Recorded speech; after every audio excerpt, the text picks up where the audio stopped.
Arratsaldeon ze moduz, ze gogozuekin egoteko osa on arratsalde pasa egiteko begira nortzuk bildu ditugun gaur Maiaren bueltan jasun oso arratsaldeon. Arratsaldeon. Zelan zauz? Earki. Ondo, etortzeko gogoz, da, no kalkorrik usteko gogoz. Iraitz Agirre ze moduz? Gaixo, arratsaldeon, osteguna, ondo? Ez zatoz rockera edo punki gaur? Punk rock, ez dakit pixka mugak ere ez dena bezala, generoan da sexuan bezala, musikan ere genero bakoitzaren arteko mugak ez dira hain finkoak izaten da. Danetik apurtxo bat. Eta gaur labu gara, Zabala, ze moduz, arratsaldeon? Arratsaldeon. Ze ondo, hemen txegotie? Ondo. Ondo, kontu interesgarri askorekin?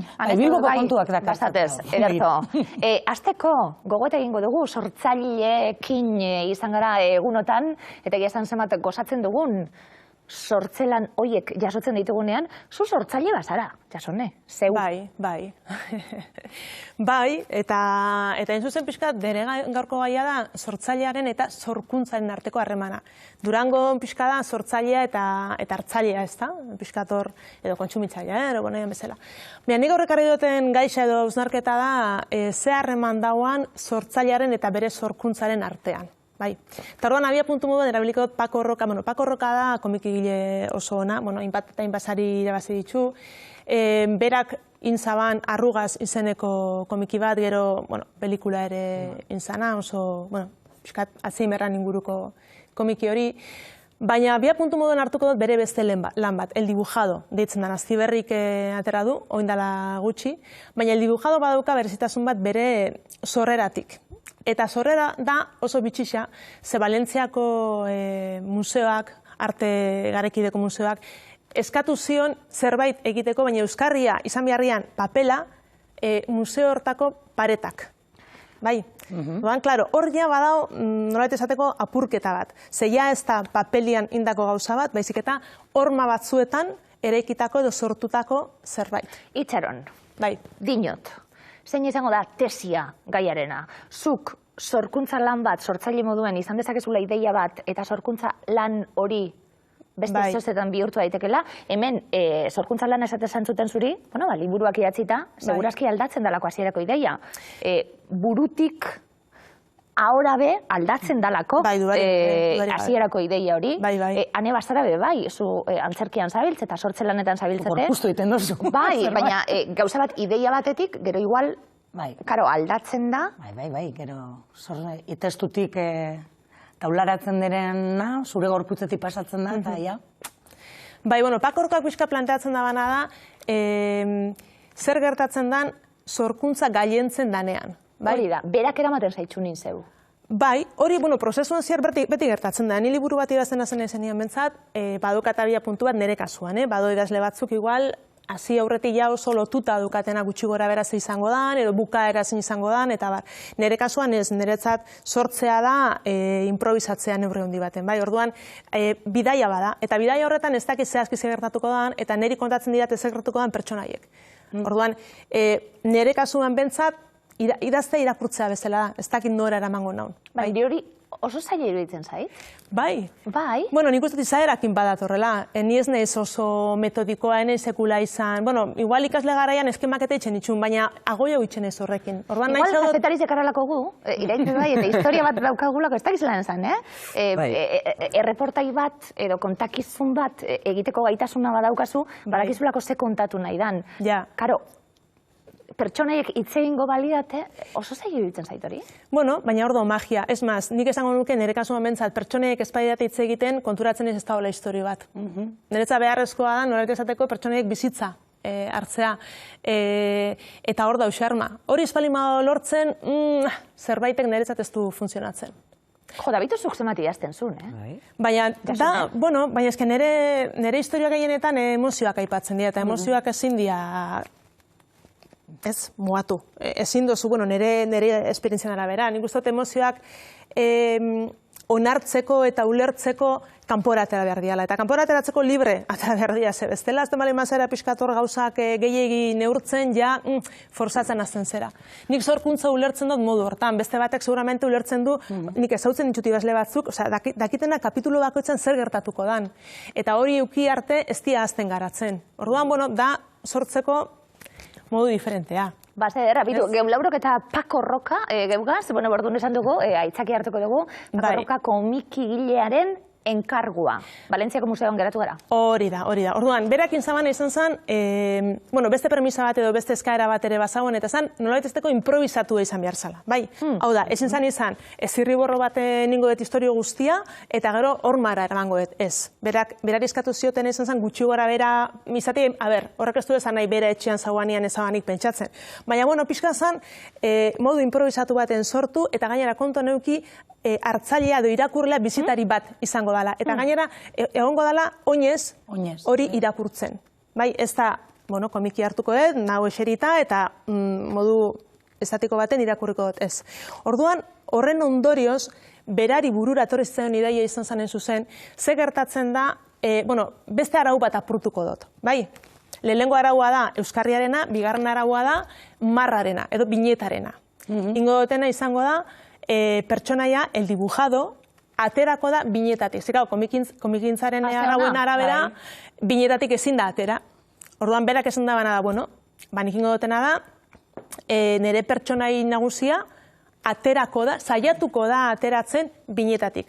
Eta orduan, berak hori erabiltzen du metafora bezala. Zer gertatzen da, binetatik ateratzen bagara. Bizitzan. Ere bai. Kau, zeu konturatzen bali mazerate... Ez dugu pentsatu inoiz hori. Etengabe, baina... Eta begiratu. Marratik ateratzea, ez da hori badao, Marratik ateratze hori, ez da. Marratik pasatzea. Txiki-txikitatikan, eske literalki erakusten digute, margotzen marratik atera gabe. Bai. Hori egongo da beste gauza hori lotuta, baina simbolikoki ere oso zanguratsua da, ez da. Ume bat gehiegi ateratzen balin bada, marrazten da bani, margotzen da bani, nor zirkulotik edo... Txarto zabiltz. Orduan horrekin nolabait esateko arauak azten dira gure bizitzan jartzen. Orduan Pako Rokak referentzia bezala erabiltzen du baitare Nietzscheren horrela hitz egin zuen Zaratrusta, liburua. Ze hor, badau esaldi bat, esaten da bana, jainkoa hil egin da. Eta, klaro, bera planteatzen da bana da. Vamos a ver. Fededuna estan baten ikuspegitik, beti ere. Fededuna estan pertsona baten ikuspegitik, jainkoa gizakiak sortu du. Bai? Baina, jainkoa gizakiak sortu du, gizakiak sortu ditu baita ere jainko horrek ustez ezarritako arauak, debekuak, mandamenduak eta bar, baina gero gizakiak sinistu du jainkoak gizakia sortu duela. Bai, azkenian da, orduan bizigera, hor, marratik atera ezin. Nahiko ideia perfektu da berez, Da marabila bat. Dinot, gizateriaren historian, erlijioena eta jainkoaren kontu hau, oso borobil atera zitzaion asmatu zuen hori. Claro, eske hor... Barruraino sartuta daukagulako. Oso nabarmena da, kasu horretan, nola zorkuntza gaientzen dan. Zorkuntzak ja bere bide propioa hartzen du, eta sortzailearen gainetik jartzen da. Eta sortzaileak onartzen du, ez barneratzen du, eta sinisten du. Sinisten du jainkoa ezin duela hil, ze jainkoak bera sortu du. Bai? Horban, klaro, ematen du pixka komplikatu, baina ez da komplikatu. Azkenean da, sortzaileak sortzen du zerbait, baina azkenean sortzen duen hori da, noretezako agintzen duena. Bai? Hori da, fededun baten ikuspegia. Klaro. Fededuna ez baten ikuspegitik, jainkoak sortu gaitu. Bai, eta gainera sortu gaitu horren badabez gure... Fededuna den ikuspegitik alderantziz esan du. Bale, fededuna dan baten ikuspegitik jainkoak sortu gaitu. Bai.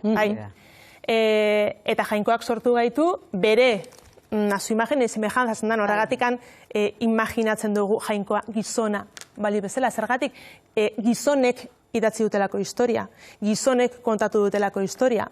Ondorioz, jainkoa nola irudikatzen eta simbolizatzen dugu beti, gizonezko bat baliz bezala. Bai? Eta emakumea zer da? Gizonezko baten saietxetik ateratako norbait. Zer gertatzen da hemen ere? Klaro, derrepente norbait saiatzen balin bada marra hori hausten, esate baterako esaten jainkoa emakumezkoa da, baina, azten da jendea pixka turduri jartzen. Bai, zer erlijio gainera da kontu bat, ostras, ezin gara gehiagi sartu horrekin, ze bestela arriskutsua da, ezta? Obentzat batzuntzat, batzuk asko asaldatzen dira, asko azerretzen dira, asko ofenditzen dira. Orduan, hemen ikusten duguna Ariana Granderen bideoklip bat, eta berak abesti honetan dio, hain zuzen hori, God is a woman. Jainkoa emakumea da. Imaginatu horrek, berez, ez dakit, fededun batek zergatik sinistu behar du Jainkoa, ez, izaki hori gizonezkoa dala. Zergatikan azaldatzen da, pentsatzen badu formarekin, azteko, oinarritik azteko. Bai. Izaki formarekin. Jainkoak sortzen bada lurra eta animaliak eta dauen dana, eta landarik eta hori dana. Bai. Zuk zerbait daukazu izaki itxura hori. Claro, bai. Nik onartuko dizu, ni Elizan apenas egon naiz, ez sinistu nahen familia detin ator, eta ez naiz klubeko ere, baina tokatu zait hiletaren baten egotea, eta izan genuen arrasaten parroko bat, eta arek behin bota zuen, egon itzen hileta horretan, Jainkoa batzuentzako aita dena, beste batzuntzako ama, eta bueno, ni imaginatu, Eliza gehiagotan etorri bar naiz, banator! Baina, bai izan zen jende guztiak gelitzu zela, de plan, zesan du, ez, da nire, zesan du, ez, baina, bueno, xekero kendu egin zuten parrokoa, beste herri batera bialtzen. Bai, bitxu, eske oso ondo bat aipamen hori, Ariana Granderen bideoklipa dudala eta, zera, gotzai batek, Kanteburiko gotzaia, gainera gotzai honek eskondu omen zitxun, Meghan Markle eta Harry printzea, bai, pues honek, Ariana Granderen abesti honen arira sortu zen iskanbila zara eta honek esan zaban, Jainkoak ez dauka sexurik, ez da ez emakumezkoa, ez gizonezkoa, Jainkoa da. Bai, eta itxuraz Juan Pablo Bigarren aita santuak ere gauza bera esan omen zaban, bere garaian eta hori nunbaitan bado jasota. Bueno, apaisak eta emakumiek izan da tabe, bestelako botere bat daukatela. Gure inguruen eta Elizetan eta emakumearen figura azkenin oso laguntzaile zerbitzariaren adalako. Bai, bueno, gero eta gehiago, nik uste poliki zorionez aideala pixkat bestelako ahotsak ere sortzen, ez da, nun ikusten dan, sinistuna izan edo ez izan, baina oso nabarmena da patriarkatuaren legea, ez da, Eliza barruan. Zesan zuen, Juan Pablo Bigarrenak? Ba hori, beste honek Kanteburiko gotzeak esan zaban berdina, Jainkoak ez daukala sexurik, ez dala ez emakumezkoa, ez gizonezkoa, dala Jainkoa, dala sortzailea, eta alaxe ulertu behar dala. Hori oso iraultzailea da gaur egun oraindik ere. Batzuentzat, ostras, Jainkoa beti izango da, eske, klaro, zergatik, gizonezko bat izan behar dalako dana sortu da bana, ez da inundik inora, ez emakumezko, ez gizona, gizonezko bat, ikusten dute askok, ez da. Orduan, Paco Rocak itxen da bana, bere komiki horretan da guztia hankaz gora jarri, ez da. Sorkuntza, sortzailea, sorkuntzak bere bidea hartzen da banean, baina batez ere, eta nik uste hau dela interesantea, nola zer erortzen geran gure trampan, ez da? Nola siniste ditugun guk sortutako arauak eta legeak eta mugak eta nola bizi geran beti dogma politiko, religioso eta ideologikoen menpe. Zinetxeta ezin diala bertan bera geratu. Behar da, funtzionamentu normal bat izateko gizarte baten eta gizakiak, gizarteko gizakiak garalako nik sinisten dudalako eta sinistu nahi dut gainera, gizartearen funtzionamentuan eta taldean eta hori dana, ez da? Beharzuz, oinarrizko lege batzuk eta... Dudari gabe. Klaro, baina noraino, ez da? Baina horrek ez dukentzen garaian garaikoak diala beti ere. Hartzen dian erabakiak, edo legeak, edo dana alakoak. Eta sortutakoak direla oso kontuan izatie, ez dala hau... Hortara nuen. Tiku ez dira mugitu. Sortutakoa da neurrian desegin daiteke eta berri bat sortu. Bai, eta batzutan pentsatzen dugu ezetz. Batzutan pentsatzen dugu, goitik datozen aginduak diala eta ezin diala aldatu, ezta. Eta ez dut esaten bakarrik erlijioari lotuta, esan dut beste edozein, gure portaerari, gure pentsaerari, ezta. Tradizio horrein izenean zenbat gauza egiten dian, ez. Hemen daukagu Pielete, ezta, hauek ere abestu zuten Hilda Jainkoa, bai. Eta pixkat, azkenean mezua... Hauek bakarrik ez, guk be bai. Azken batean mezua, Paco Rocan mezua da hori, ezta. Hilda Jainkoa baino, Jainkoa hil dezakegu, sorkuntza dalako, ez hartu, beti ere Jainkoa literalki hartuta ez, sorkuntza. Eta sorkuntza horrek guri eragiten dizkigun mugak. Eraikitako kontzeptuak, hori da. Estatu bat, nazio bat, esaten gaitzen dime bai. Azkenien dana da, sentimentu danak.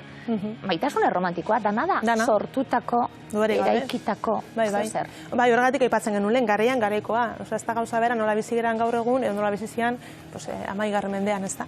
Orduan, garai hartako legeek edo funtzionatzeko moduak, edo maitemintzeko moduak, edo ez dakit harremantzeko moduak ez du funtzionatzen gaur egun, eta ezin gera bizi pentsatzen ez, orduan horrela zan, eta ez dago beste modurik ez. Eta, nire ditxu pixkat, eskroso esan guratxua dago baita ere, ez da? Ez dakit ezagutzen duzuen OnlyFans izeneko, da olako, da interneten dagoen beste eskaparate bat, beste erakusleio bat. Gazteren batek edo bestek jakindu redakzioan. Hau da beste erakusleio bat, eta orduan, hemen batez ere argazkiak eta bideoak zintzilikatzen dira, sare sozial bat, bai.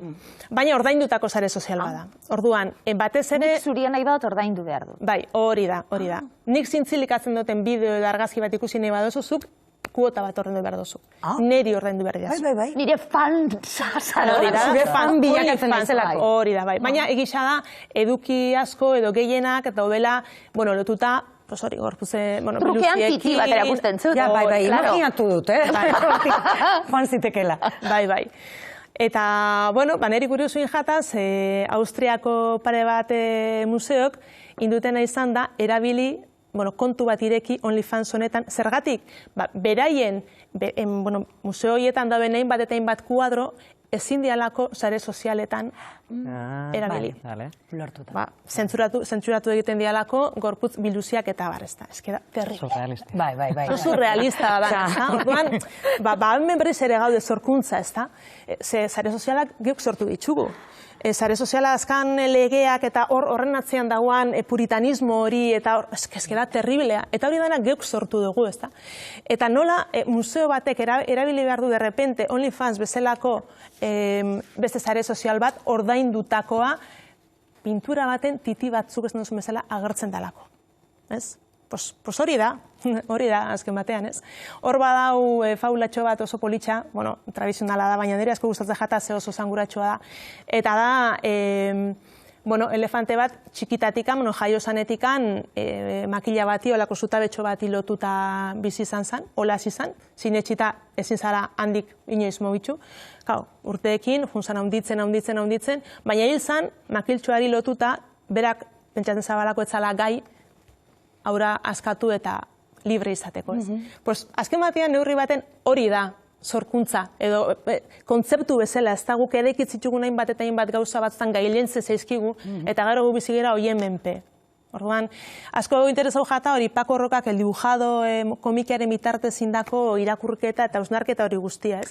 Baina oin oso ondo ulertu dut. Ulertu dudalako hasieran, bai. Karo, sorkuntzak eramaten zaitxule, eta hori izango zela, sorkuntza gailentzen dela, baina ez. Sorkuntza, kontzeptu oso handi moduen, eta eraikitzaile moduen, gure jarreren eraikitzaile eta portzaren eraikitzaile moduen. Gero egisa da, badaula horrekin ere bai, badaude pertsona batzuk, ni por ejemplo uste dutena da, sorkuntza produktu bezala, izan liburu bat, izan, bezakit, disko bat edo zer, batzutan gertatzen da, urteak pasala, jendeak gogoratzen da bala, liburua edo abestia, eta ez dula gogoratzen sortzailea, bai. Eta batzuk, importantzia asko ematen diote horri. Niretzat ez da importantea. Niretzat importanteena da sormen lana horrek iraun bizitzea ez da. Hori izatea jendearen zat importantea, jendeak horrekin ikastea edo entretenitzea edo postea. Gero zein da nahi edo zein da nama edo zein da nalakoa, hori azken batean egoa da. OnlyFans daukazu horretarako? OnlyFans horretarako da. OnlyFansen produktua... Zut pentsatzeko, zera guai, eta beste denak ordainduko dutela zure eritzia jakiteko. Hori da. Oso, no? Asteburuan gau irekia da. Ane, zer da? Ez talako lehenengo aldia, gertatzen da? 10. edizioa da. Eta helburu jakin bat badauka? Bai, eta, kokatu ingo dugu, 10. edizioa eta berezia egin nahi izan dute. Aurreko urtean berezia izan zelako ere, txikiagoa. Gau irekia egiten da, jaialdi parte hartzailea da, Sarean Elkarteak sortutako herri jaialdia da, eta Bilbo Zaharra, San Francisco eta Zabala auzoan egiten da. Duela 10 urte Sarean Elkarteak ikusi zuen, eta oraindik ere egia da, 3 auzo horiek oso estigmatizatuta daude eta jarraitzen dute izaten, eta gero bizi izan dugun pandemian ere, eta gehiago izan da, polizia asko dagoan, baina, baliabide gutxi eta bertan bizi den jentea zailtasun asko ditu. Eta hiritar asko entzatozuleku ez ezaguna, bai. Urbildu bezkarelako. Bai, badaolako, bazterreko jende asko, eta gero ere, sasoi batean, jende asko joan zen auzo horretara, ez dakit, arteari edo sorkuntzari lotutako lokalak edo sortzen, ez? Orduan hor giro bat sortu zen duela 10 urte, eta orduan duela 10 urte Bilboko Udalak gau zuria sortu zuen, ez? Orduan horrelako bat nahi zuten sortu, baina auzoetan eginda parte hartzailea izatea eta auzoak berak sortutako jaialdia izateko. Orduan noski gau zuria ezin zen deitu, ze auzo hori ez da zuria, eta beste kolore asko dituelako, oso anitza delako, bai hizkuntzaren aldetik, eta bai bertan bizi diren pertsonen jatorria ez da Bilboko beste edozein auzoetakoa bezalakoa, ez? Eta orduan gau irekia deitu zioten, eta hortik datorri izena ere, ez? Egun bateko jaialdi esplosioa egin nahi zuten, baina esan dudan bezala parte hartzailea. Orduan, abiatu zuten azal lehengo, prozesu bat, zer nahi duzu egin, beti data bat jartzen dute, zer egin, berez programatzen dena, auzoko kideak edo bertan, edo taberna bat, edo denda txiki bat daukana, edo bizilagunek egiten dutelako, ez? Eta orduan, 10 urtetan oso ibilbide oparoa egin dute, eta larun batean 10. edizioa ospatuko da. Egun bateko jardunaldia izaten da, ni oso gomendagarria da, ze, estigma hori eta ikusteko ze bizia den auzo hori. Ulertu behar dugu auzokuek saretzeko, eurek partartzeko ere bai, baina ikusgarri egiteko. Eta kanpotarrentzako ere izan daiteke egun oso aproposa hurbiltzeko, ate asko zabaltzen direlako, historia handiko auzoa da, auzo garaiak deiturikoa, eta orduan, etxe, lokal, eta segun eta ze ekintza egiten diren, ni egonda nago gau irekian etxe pribatu, normalako baten pisu batean, han egin delako erakusketa bat, ez? Eta bide batez ikusten duzu, bertako etxe bat barrutik, ez? Ikusteko nolakoak diren, ze jende bizi den, ez? Egun batekoa da, baina ikusi zuten lehenengo edizioetan egun bat gutxi zala, ez? Helburu asko dituelako, ez? Auzokideak saretzea, bertan dauden elkarte ezberdinak ere elkarlanean egitea, eta orduan gau ireki luzatua edo egin zuten, eta orduan parte hartzea abiatzen denean, proiektu bat hartzen dute eta pixka bat luzeagoa egiten dute. Aurten esaterako egin dute kartoi banda bat.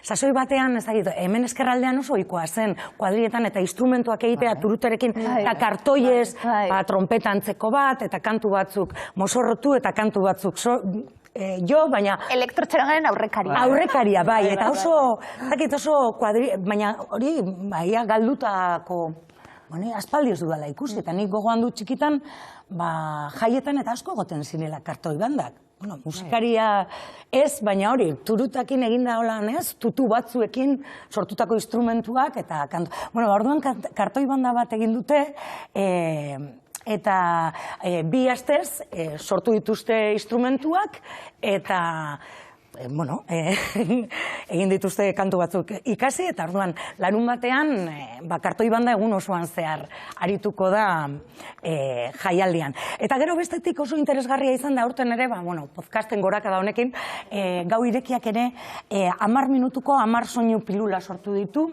iBoxen daude entzungai, gau irekian klikatuta, 10 dira oso laburtsuak, 10 minutukoak, eta hor, ahotsaren bitartez, 10 urteko ibilbidea kontatzen dute.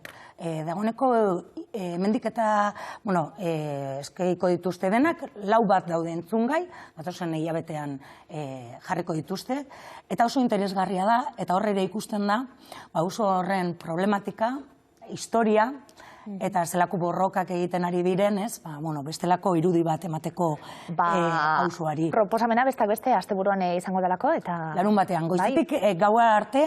Ilgotik dabilenantzat plana hona da, 11 proposamen dakar gau irekiak. Beste sortzaile bati, arratsaldean esango diogu, besteak beste gure hots dokumentalean berak, emakumeen lan esparruan azken 40 urteetan aritu diren emakume ezberdinak bildu ditu, erradiografia bat egiteko intentzio. Arrate Fernandez, dokumentalaren zuzendari, arratsaldeon Arrate.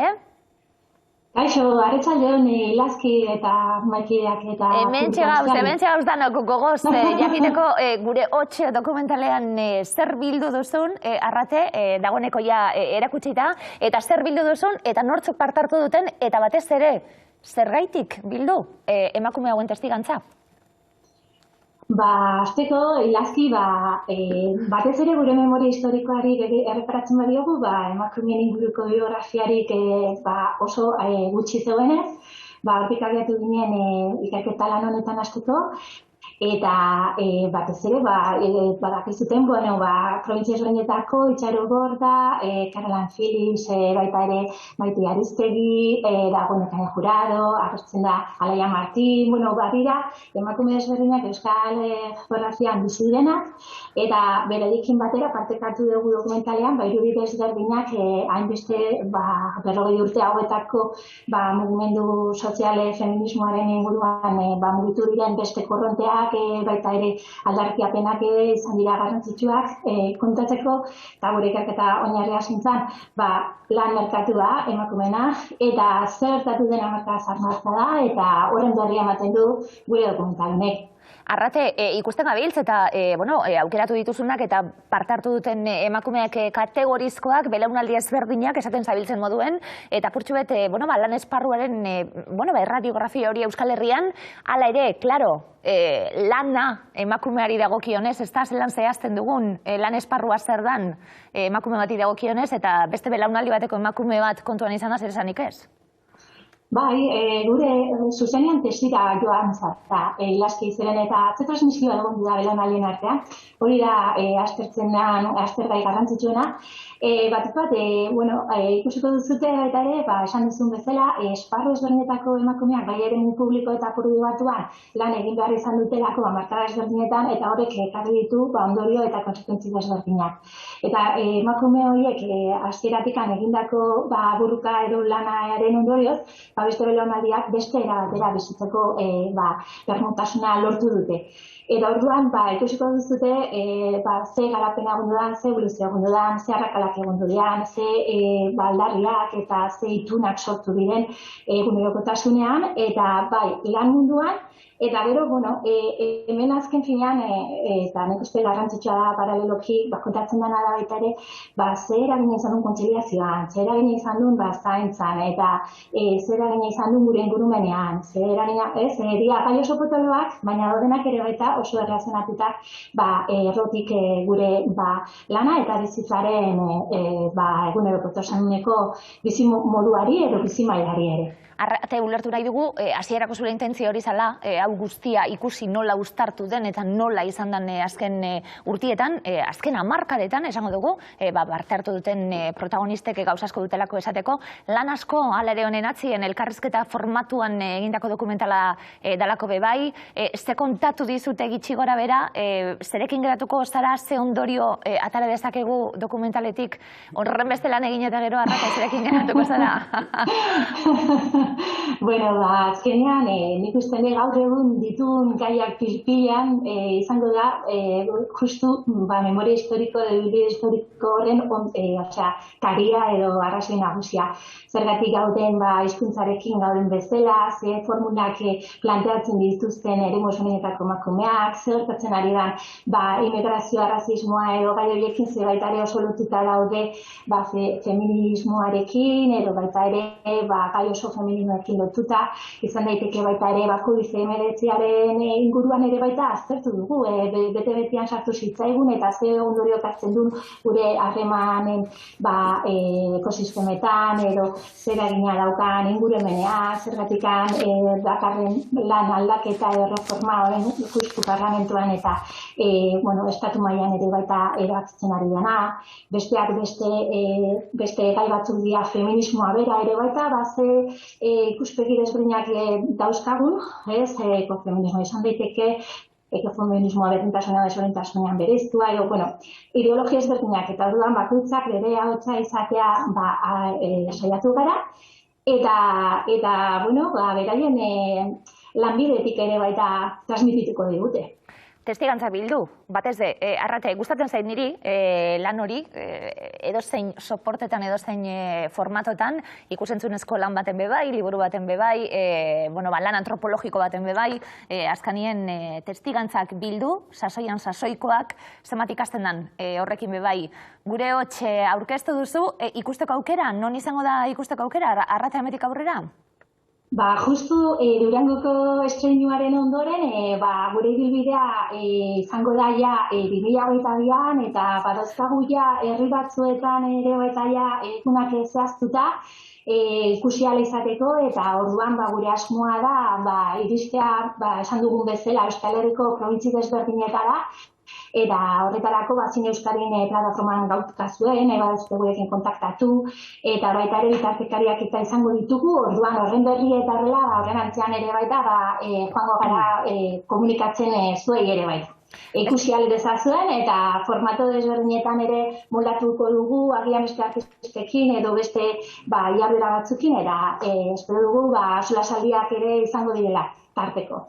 Ze ondo, arrata jarraituko dugu ze interesgarria, emakumeen ekarpena gizarte honetan ikusgarri izan da batzutan eta ikustezin izan da batzutan, eremu publikoa ikusgarria dalako eremu pribatua ez, baina ekarpena egon hor dagoelako.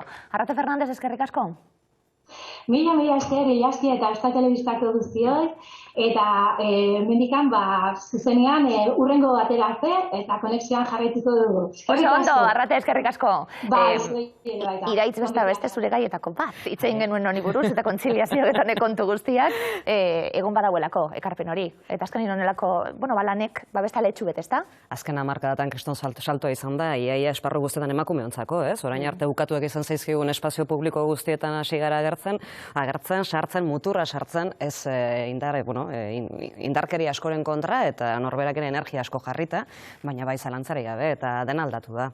Eta dena aldatzen ari gara, orduan ikusten zalantzari gabe, eta sormenarena gor pozpozinago, batetik maian hainbeste gaudelako, hainbeste erpin, eta sormenaz, eta sortzeak daukan garrantziaz gizarte honetan, eta sortzeak eta arauak apurtzeaz, bakoitzak uste dut gaur erpin desberditatik ari garela, eta gaur pixkat horren aurreko astean bukatu zen ekimena, eta ez da honk amaitu, ez da honk amaitu ez feminismoaren bidea, sormenarena, ez topo egiten dugun guztiona. Bueno, argi, uzten arrasate, dizaten dut, zentzu honien, ez ulertu jangoiku, zentzu honien, zema gustatzen arrasatean zulue. Zulue. Iruduteria pixkatere hori gelditu da, ezta? Zulo batzu badaude, Bai, dinot, ni oso fana izan nahi arrasaten beti, ilunpe hori, ilunpe hori, da musika topera, iluntasun hori, bai. Herri bakoitzak baduka bere idiosinkrazia, ez? Da gendi pixkate igual elgoibarren jasone, eta bere garaian guasa, eta ez pixkate teknoak eta zema markatzen zuen. Bazinen guasekue? Bai, baina ni... Baina ni eske oso zarra naiz, orduan ni naiz guazeko 80ko hamarkadakoa. Hau da, musika gukentzaten genuenan Madonna eta Sissy Catch eta Moderno. Hori ezagutu du. Maravilloso, taberna basaduka lute musika horrekin, ni sartuko nintzen, baina ja tekno garai hori egon zan itxita guaza berriririk izan, eta orduan ja izan zan pixkat hori. Eta bakalau, eta hor ja... Eska, nik uste politia hori dela, markada bakoitzak ere nora markatzen gaituen, ez? Igual, justo hori esan nahi nuelako, arrasate bereziki, punk eta punk rock oiaren inguruan eta markada batzutan luzatu da, ni 80garren hamarkadan jaiotakoa naiz, ekimen honek helburua zeukan 80garren hamarkadako arrasate hori bistaraztea, eta erakusketa montatu dituzte, gai desberdinen inguruan, bai feminismotik, euskalgintzatik, punka, eta euskalgintza, punka eta feminismoz, eta askotan oso potentziala handiak zituen mundu bat ikusten dugu, baina gero errealitatean punka oso gazteleraz izan da, emakume oso gutxi izan dira, ez? Hori da. Orduan egia da, gerturapen hori egin dutela erakusketa, nik uste badukagula puntu nostalgiko bat. Egia da, erakusketan adibidez oso garbi agertzen zen, 80garren hamarkadan punkaz aparte gure herrian egon zirela. Osea, The Curen teloneroak batzuk arrasatekoak izan ziren. Imaginatu, zela aldatzen den ardatza, punk rockeo, pixkatu nahi. Baina egia da, oso ekimen polita izan dela, badanontzako ere, 80garren hamarkadan ni umean nintzen arrasaten da. Ni gaur egun oso polita esango dugu punka eta estetika, baina umetan kriston beldurra ematen zuen. Eta IESaren inguruan ere aurreko astean ari ginen, markada hori ez da edo zeina, markada, drogak, prekarietatea...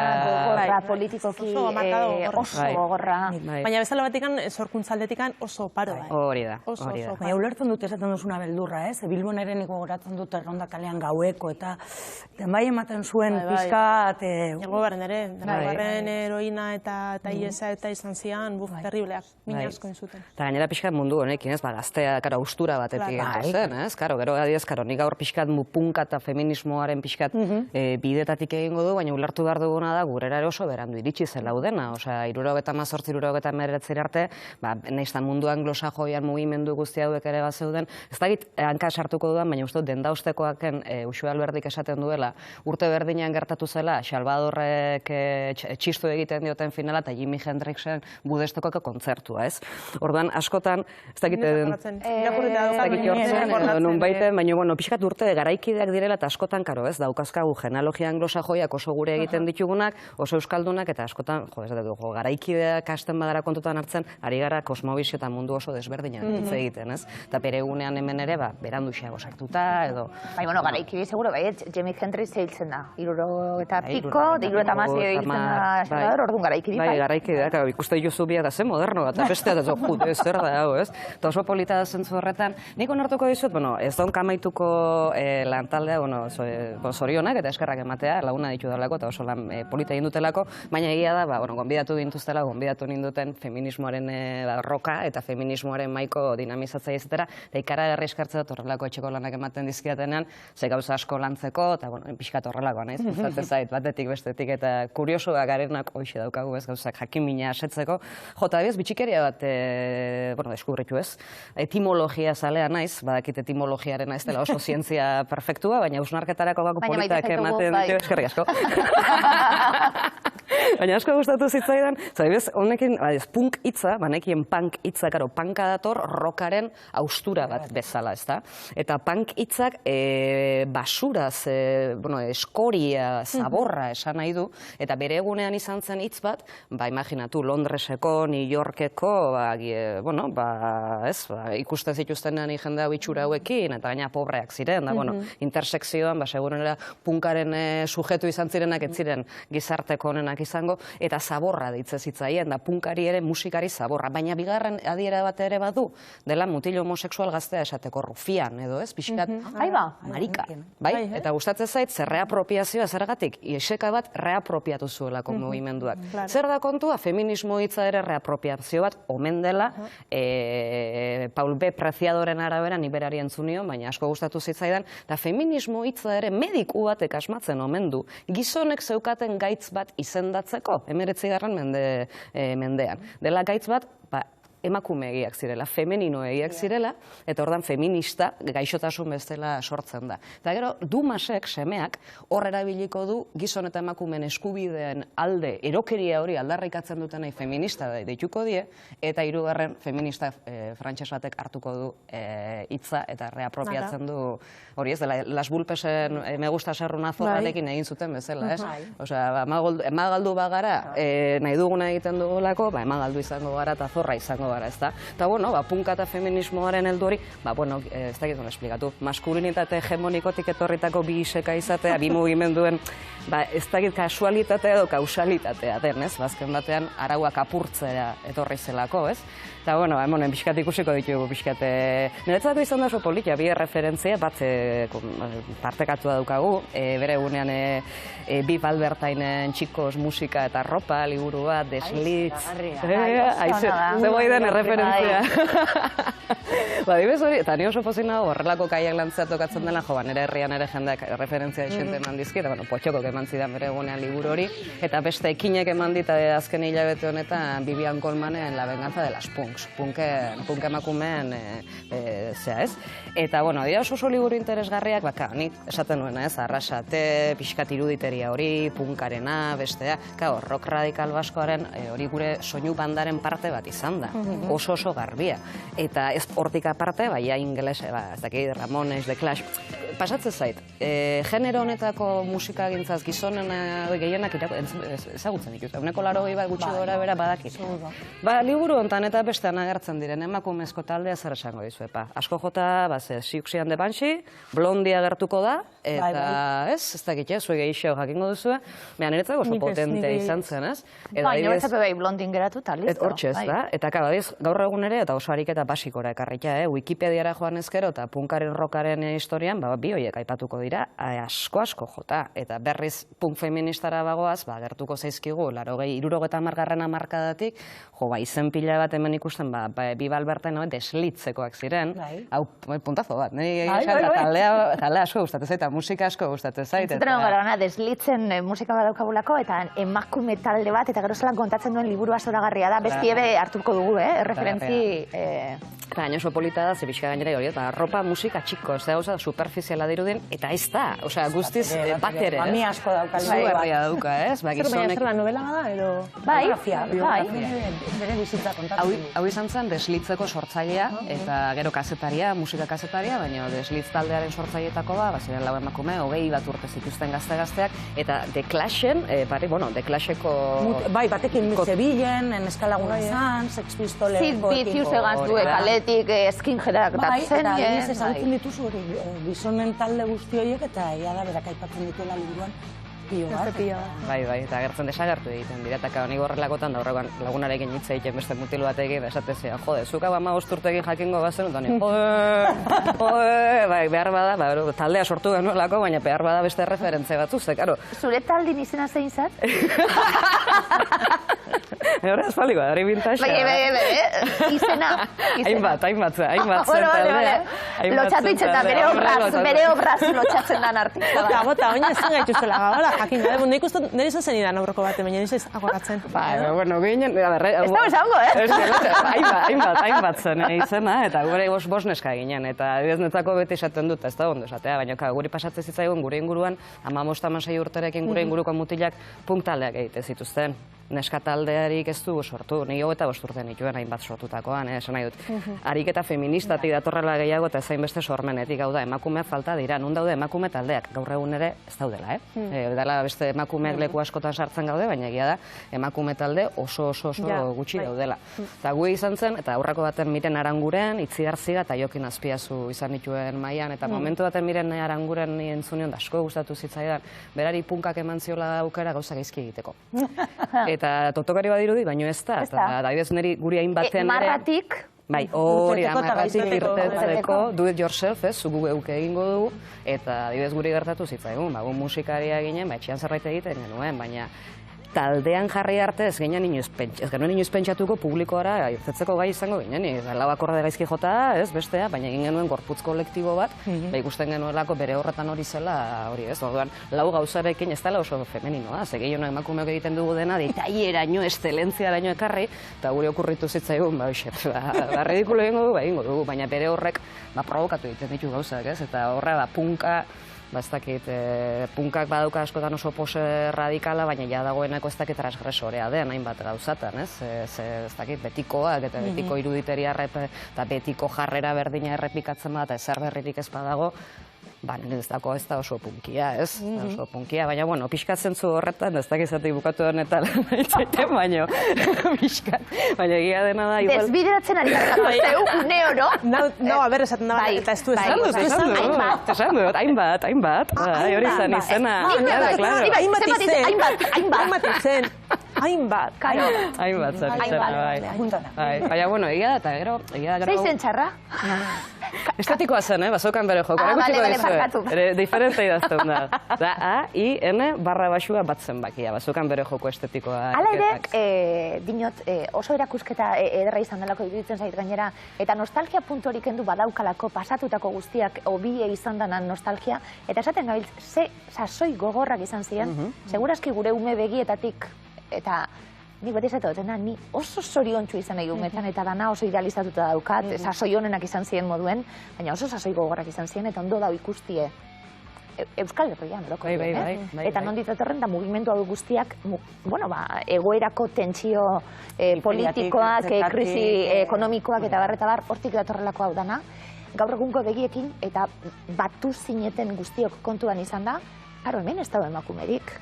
Esaten gabiltzelako, roka, feminismoa, punkak, Urtietara ze irakurketa egiten dugunena danana, ze atarasten duten, zuek mahai inguru? Honetako mahai ingurua zoragarria izan zen, ez? Hiru mahaikideak ere oso leku konkretutik horpuzte zituztelako, anek esan duen bezala, ze guztot, netzako hitz hori importantea da, ez? Horre hirurak gine ziren kuadro ideologikoa, jende oso aditua delako eta feministak direlako, baina plaza gizon da plazandrak ere bai. Ez dela nire uskotan gertatzen zaiguna, ez? Emakume feminista pila da gaude esparru oso desberdinetan, segurenera beharra ikusten dugulako, ez dagoelako jenderik, ez? Nik ikusten du jende bat gizonak oso, gizonak, maskulinitate mota batzuk oso identitate edo gauza batzekin oso lotuak. Eta gure kasuan, ikusten ditut gure ingurukoak oso leku desberdinetan, ez? Eta adibidez hori hausnarketa egiten genuen, punkak eta feminismoak zuten ertzak antisistema izatea, modu estetika, modu transgresore baten erabiltzea, ez? Izugarria izan zen, ez? Emakumeentzat nite kuento, ez? Imaginatu emakume punkiak, guztiz feminidadearen eredu guztia apurtzen zuten, ez?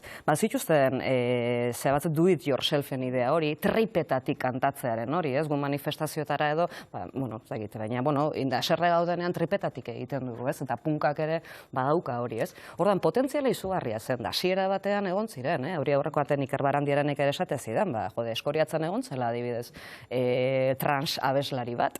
Zer gertatzen da? Guzti hauek gelditzen direla oso ez daukate jarraipenik. Hori da arazoa, nik uste dut ertzetakoek daukagun arazorik handiena.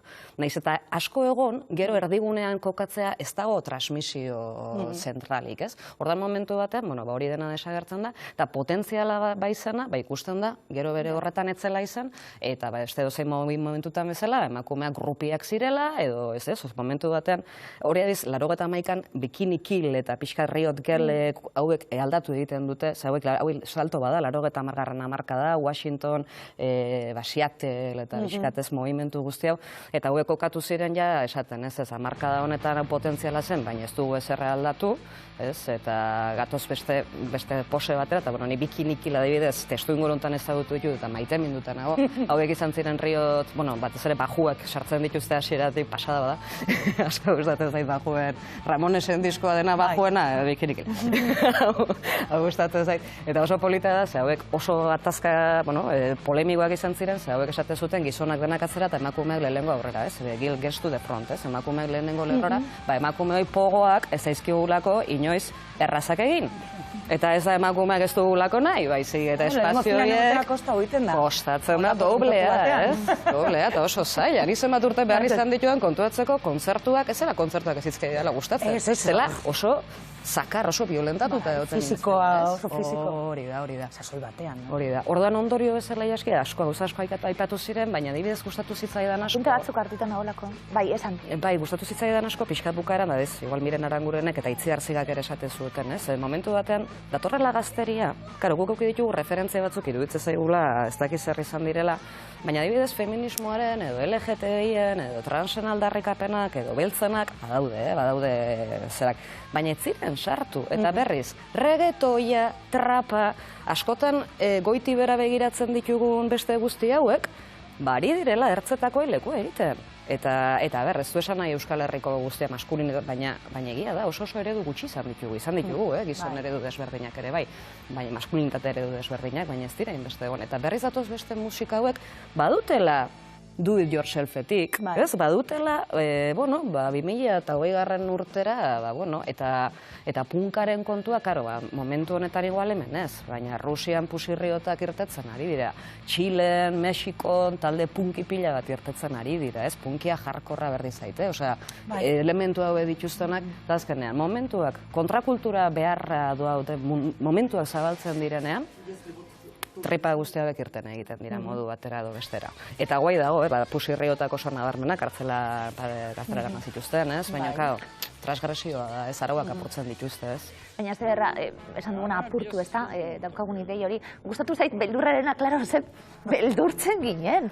Azte nagusi zedako nik, ez aztuteko, areatzen, punkien etorrera, eta benetan hankak baltz, benetan, eta han egoten ziren danak, eta danok behituten areri. Baina egia da, sistema irauli zalako momentu horretan, Eta, klaro, horren beste gauza egongo zien egiteko sasoi horretan, baina hizkuntzari dagokionez hankamotz geratu zen Euskal Herriko, Euskarari dagokionez ikusgarritasun aldetik eta emakumei dagokionez bai, eta feminismoari dagokionez bai. Sasoian sasoikue betikue, baina ondo daude bai urtietara, puntu hori jartzea. Eta gero erreferenteak ze badaude, zura igual azkenean, ez Potxors eta Klito, Zarauzko Putzuzulonen egin zuten MFES, badago mugimendua ekartzeko, gure herrian nahiko esan ningo du, gaina asko lagundu dute, Perlatako lagunek, eta badago pixka hori dena, baina nik uste gaina pertinentea dela.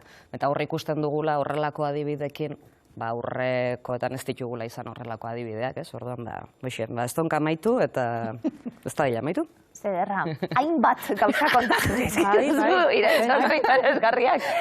Bueltatxo bat emongu Bilbotik, erakutsi didazu, azala ikusi dut liburuarena. Bilbon dabil Gabriel Aresti, ederra, Carmelo Landak, zemataki Gabriel Arestiri buruz, eta Bilbori buruz.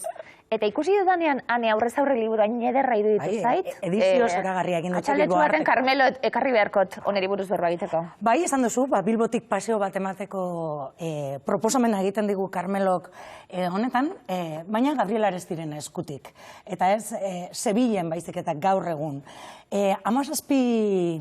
16 geraleku egiten ditu. Liburua berezia da, ez da saiakera bat, ez da Gabriel Arestiren inguruko biografia bat. Carmelok egin nahi izan du ibilbide bat. Bilbon zehar, Bilbo ezagutzeko, eta bestelako turismo bat bultzatzeko ere. Esango genuke, ez? Hiri guztiek badute, hiri guztiek ez, badira hiri batzuk idazle bati lotuta daudenak, ez? Bilbo esan genezake, Gabriel Arestigaz guztiz lotuta dagoela, ez? Eta orduan, proposatzen digu 16 geralekutako ibilbidea. Beraz, gidar liburu bat da. Eta, geraleku bakoitzean, Bilboren historia kontatzen digu, hainbat gatazka, eta Gabriel Arestiren ikuspegitik eta proposamen ezberdinak. Pizka bat, ez? Baten aipatuko dugu, ez dakit, osorik irakurtzeko. Bera proposatzen zigun aurkezpenean, egokien litzateke lekura joan, liburuarekin, han irakurri kapitulua, eta begiratu ingurura, ez?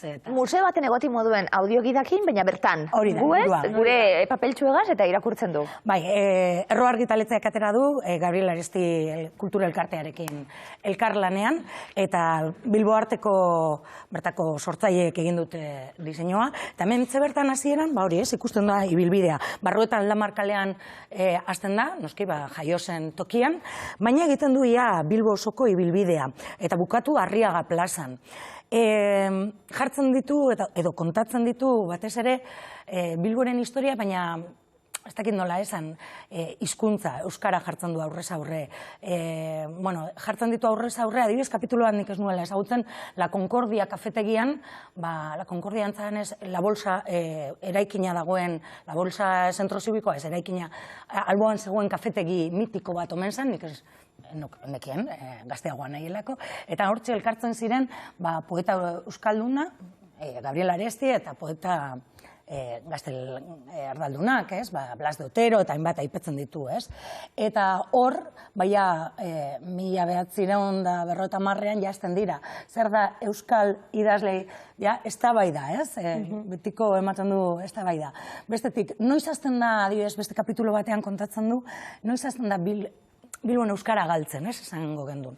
Hori kapituloa da 12. eta hori da justo Herriberako merkatua, hor konsulado merkatua, eta hor egon zen 1950an gatxaren matzinada. Gatxa oso preziatua zen, merkatuetan erabiltzen zen, okela mantentzeko, arrainak eta abar, ez? Aberastasuna, salario. Bai, aberastasunaren, eta orduan, Espainiako gorteak, krisi erraldoi batean sartu zen, eta erregeak, Felipe Bosgarren uste duzala 1950etik, kontua da, gatz guztia berantzako hartu zuen, eta kriston matxinada egon zen. Eta Carmelo eta Gabriel Arestiren ikuspegitik eta bere obranen, edo bere pasarten arabera, horrazten da Bilboren euskerarekiko eta identidadearekiko galbae bat, ez? Bilboko... Eta zer dela eta? Bueno, porque hor boterea gaiendu egin zen, erregeak gaiendu egin zuen. Karo, azkenean, matxina da iraun zuen 1611-tik, ez da, 10 urte edo, eta azkenean gaiendu egin zuen, eta gatz guztia lapurtu zuen. Eta zergaitik Gabriel Aresti elkartzen du, Barrotan Lamarren hor gaztegi asko zeuden, eta orduan Gabriel Arestik ere hori aztertu egiten du, ez?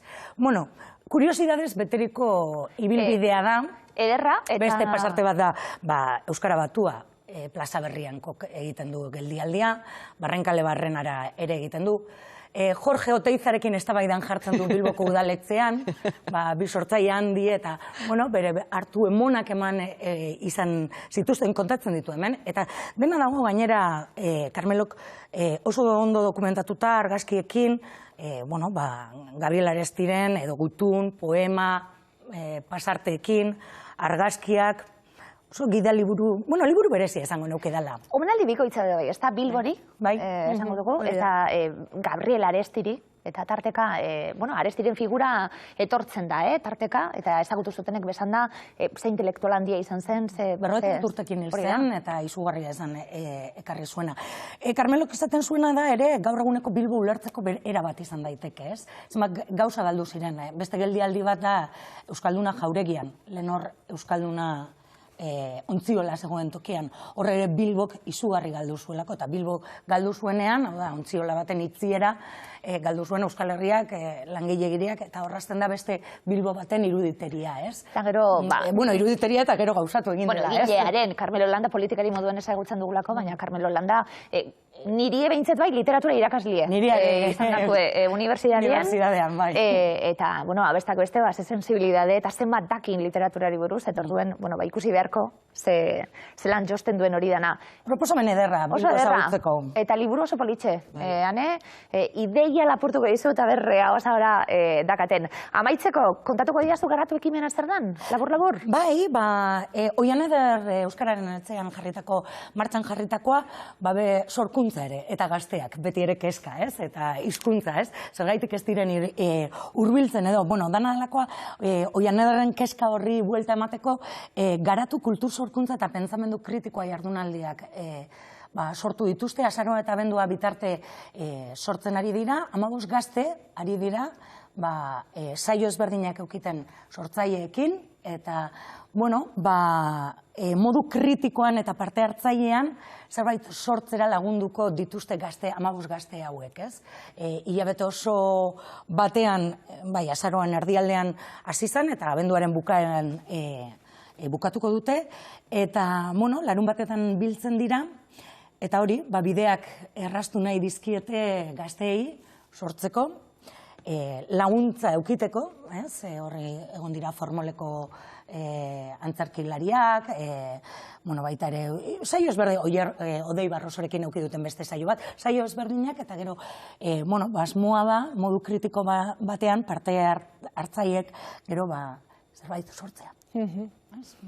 Oso ondo, gustatzen zait azkenaldian badagoela olako proposamenak, iruditzen zaialako orain arte hutsune bat egon dela, eta danok euskara irakatsi, iruditzen zait konturatu garala irakasti egaz bakarrik ez dagoela askorik ziurtatzerik bai, jakintza hori, baina sentitu behar dela, sortzaileak ezagutu bestelako maitasun bat eta bestelako lotura batzuk sortu behar direla, ni guztiari emoteko, ezta? Motorrari martxapur bat emoteko, eta oso interesgarriak, eta leku askotan sortzen ari diren proposamenape bai honegaz lotuke. Nik esango nuke gero, eta gaur egun inoiz baino gehiago sortzen dala, eta besteak beste, eskura dauzkatelakoa lehen ez hemen baliabideak, lehen zuk aipatzen zenuna, ez da?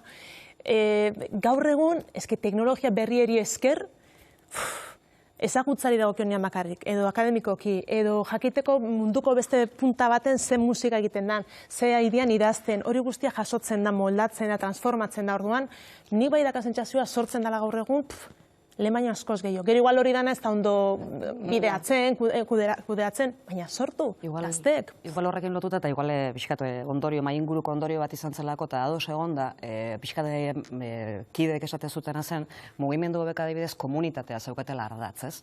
Eta beharra bada gaur egun, badagoela teknologia eta sortzeko, baina oso modu individualen egiten dela. Eta benetan eragin nahi bada, komunitate markoa beharrezko dela, eta behar bada horra gertzen zen, hori ez, badagoela hori, baina behar bada, eragin eragin ere muak guztiz disolbituta daudela hortan, ez? Zerbaiten parte izatea. Bai. Bai, oso batzuk galtzen dira, beste batzuk irabazten dira, bai. Eta betxulen egisa da el gobernu, por ejemplo, eta herri askotan ikustu badaudela gaur egun lokalak, igual udalak utzita, ez da, musikari bideratuta, taldeek, talde berriek saiatzeko, eta bar, el gobernu bada hori, eta nidak idala bentzat dauden talde guztiak, dira gizonezkoek osatutako taldeak. Osea, oraindik ere lehen esaten zenuna. Osea, bakarlariak, emakumezko bakarlariak badaude poliki-poliki ateratzen, eta oso onak, baina taldeak, emakumez bakarrik osatutakoak, eta aterako balira ere, esango genuken lehenengo gauza da, emakumez osatutako talde bada. Eta hori... Geurielaku gaur, geurielaku gaur, desanen behar, bai. Baina azpimarratzen da. Bai, arrazoi. Eta hori, zozen seinale da. Oraindik ere, zen balan. Ze placer, neska, jason osoro eskerrik asko. Iaitz eskerrik asko, Anezabal eskerrik asko. Eskatuko dut igual, ETB-en programa bat guretzat. Egunero libre zauzie edo beste zeregin batzutan ibiltzen zarete. Lanak, ez? Bai, beste lan batzuk egite dituzue, igual. Dana da berbeitxe, ja. Bai. Ze pena, beste lan batzuk egite dituzte. Bageu geratuko gara hemen, placer bat izan da eskerrik asko atxien neku gaztegoti erren. Muxu bat, bihar gatoz.